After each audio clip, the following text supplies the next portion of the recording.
경찰이 이 CCTV를 계속해서 숨겨왔다는 겁니다. 고유정이 27일에 버렸어요. 4번 버렸어요.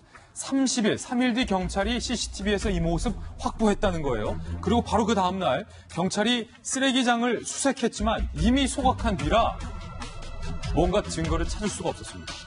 그러고 나서 경찰은 언론에 발표하지 않기로 결정을 합니다. 급기야 유가족에게도 쉬쉬하기로 결정을 했는지도 모릅니다. 지난 4일 경찰은 이렇게 발표합니다. 시신 유기 장소 도내는 아니다. 무엇을 근거로 제주도 내엔 안 버렸다라고 경찰이 판단한 건지 묻고 싶습니다. 지난 20일 유가족이 직접 경찰서에 찾아가서 CCTV를 그제서야 확인하고 고유정이 제주에도 유기한 건 아니냐라고 항의를 하기 시작합니다. 유가족의 이야기와 경찰의 입장 갈리고 있는데 유가족은 경찰이 실책을 감추려고 우리에게 숨겼다라는 주장하고 있고요. 제주동부경찰서는 의도적으로 숨긴 건 아니다.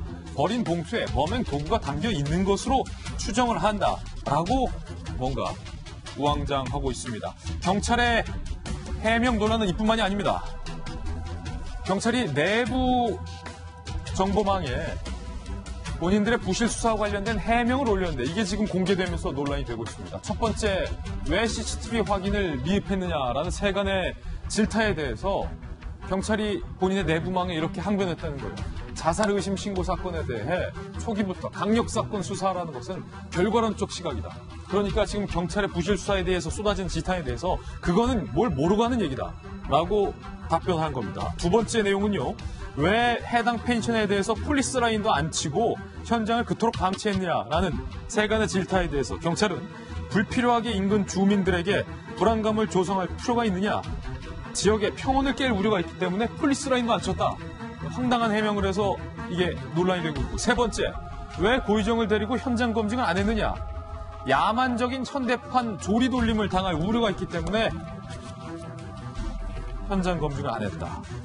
지금 이양수 의원님, 고유정이 향해서 이른바 마녀 사냥, 조리돌림 당할 것을 경찰이 걱정했다라는 얘기네요. 네, 좀 황당한 얘기입니다. 황당한 해명으로 지금 들리는데요. 최초의 실종 신고가 났을 때 그러면은 그 피해자가 그 펜션에 들어갔다가 나왔느냐, 이걸 좀 확인을 해야 되잖아요. 그러면 주변에 있는 CCTV를 다 보면 됩니다. 그러면 피해자가 어디로 나갔는지 몇 시에 나갔는지 이런 거를 기본적으로 확인해야 될 사안이죠. 그런데 경찰은 그걸 안 했어요. 오히려 유족들이 그 펜션 옆에 있는 인근 가정집에 있는 CCTV 저걸 한번 확인해 보자. 그래서 그 피해자가 펜션에 들어갔는데 그 다음에 나온 적이 없네? 라고 해서 이제 가해자에 대한 그 혐의점을 두기 시작했었거든요. 그러니까 처음부터 CCTV만 바로 확인했으면은 바로 고유정 씨가 이제 가해자 아닌가라는 의심을 할 수 있었고, 그렇게만 됐다면 고유정 씨가 여기저기 쓰레기 버린 것들을 다 확인해서 그것이 시신인지 아니면 시신에 살에 쓰인 도구인지 아니면 이불 같은 천이라든지 분명히 다 확인이 돼가지고 증거물로 채택이 돼서 고유정 씨에 대한 확실한 범행을 자백받을 수 있었을 텐데 불구하고 경찰이 초동소를 전혀 안 한 거예요. 그리고 폴리스 라인은 왜냐하면 범행 현장을 보존하기 위해서 설치하는 거지 않습니까? 그런데 그 지역 주민들은 범행이 제대로 다 확실히 밝혀지고 그리고 그렇게 해야 오히려 주민들이 오히려 안심을 하죠. 저렇게 경찰이 초동수사도 부실하고 여러 가지 그 해명으로만 일관하고 이런 것에 주민들의 안전함을 느낄 수 있겠습니까? 당연히 범행 현장은 보존을 위해서 폴리스 라인을 해야 되는데 그런 것도 불필요하다라는 표현을 씀으로써 경찰의 안이한 의식을 보여주었어요. 저는 제주 경찰이 이번에 대우각성하고 앞으로 모든 수사에 있어서 항상 최악의 상황을 감안해서 대처하지 않는다면 검경 수사권 조정 이런 문제에 있어서 불리한 위치에 놓일 수밖에 없다고 저는 생각합니다. 종천 의원님, CCTV도 숨기고 유가족에게도 안 말리고 고유정에 대해서 현장 검증 안 한 것도 그거는 조리돌림 당할까 우려한다. 경찰의 해명. 왜 이런 겁니까? 과거에 일찍이 보지 못했던 태도입니다. 최근 들어가지고 경찰에서 이런 식의 아주 적극적인 자기 방어 해명이 잇따르고 있는데요. 수사권 조정을 염두에 두고 이런 것인가 의심까지 하게 합니다.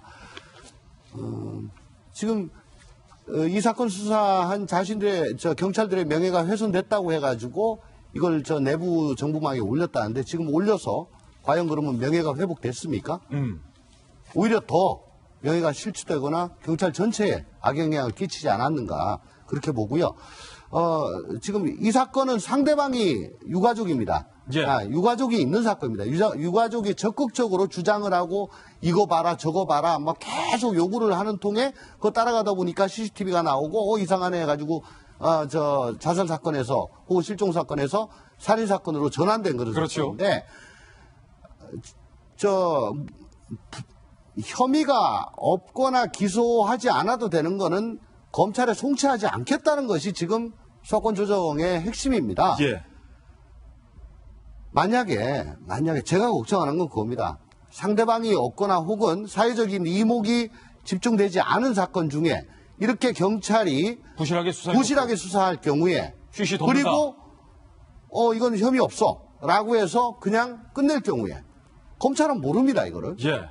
그러면 이걸 누가 밝힙니까? 묻히는 거다. 이건 조금 과장된 얘기일 수도 있겠습니다만은 그렇기 때문에 한 번 더 스크린을 거쳐야 된다라는 것이 근대 형사사법체계의 원리인데 그걸 자꾸 안 하겠다고 하는 건 좀 이해가 되지 않는 것입니다. 고의정에 관한 이야기까지 종합적으로 보도해드렸습니다.